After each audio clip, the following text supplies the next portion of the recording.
Hello বন্ধুরা, সবাইকে জানাই গুড ইভিনিং। বিকেলে সন্ধে দেওয়ার পর আমার মিষ্টি কিছু খেতে ইচ্ছা করছিল। যদিও মিষ্টি খেতে আমার খুব বেশি ভালো লাগে না, কিন্তু লাড্ডু, গজা, সন্দেশ, গুজিয়া এগুলো খেতে বেশ ভালোই লাগে। দোকানে একটা লাড্ডুর দাম চায় 7 টাকা, তাই ভাবলাম দোকানের একটা লাড্ডু না খেয়ে ঘরে নিজেই 10টা লাড্ডু বানিয়ে ফেলি। তাই চলে এলাম রান্নাঘরে।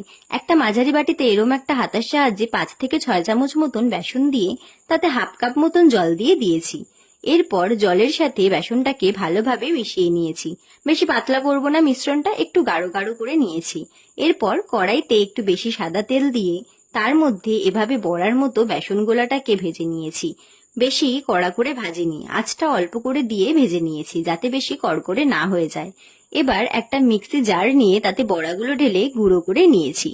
বেশি মিহি করে গুঁড়ো করিনি। এবার একটা ফ্রাইং প্যানের মধ্যে 2 কাপ চিনি দিয়ে তাতে হাফ কাপ মতন জল দিয়ে একটু নেড়ে চেড়ে গুঁড়ো করে রাখা বেসনটা ঢেলে 5 মিনিট মতো নেড়ে তাতে 2 চামচ ঘি ফেলে নামিয়ে দিয়েছি।